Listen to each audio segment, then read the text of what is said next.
സുപ്രധാനമായ ഒരു കാര്യം കൂടി എന്റെ പരിശുദ്ധ ഓർമ്മയിലേക്ക് കൊണ്ടുവരികയാണ്. അതായത് ഇന്ന് അവർ ലേഡി ഓഫ് പൊംബൈ എന്ന് പറഞ്ഞ പരിശുദ്ധ ദൈവമാതാവിന്റെ ഒരു തിരുനാൾ ദിനം കൂടിയാണ്.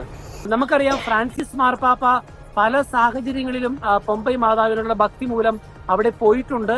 അതോടൊപ്പം തന്നെ ഇറ്റാലിയൻസിനെ സംബന്ധിച്ച് വളരെയധികം ഭക്തിയുള്ള ഒരു മാതാവാണ് പൊംബൈ മാതാവ്. അപ്പോൾ ഈ മാതാവിന്റെ ദിനത്തിൽ ഒരു പുതിയ മാർപ്പാപ്പ തിരഞ്ഞെടുക്കപ്പെടുകയാണെങ്കിൽ അത് തന്നെ മാതാവിന്റെ ഒരു ഇടപെടലായി നമുക്ക് കാണാം.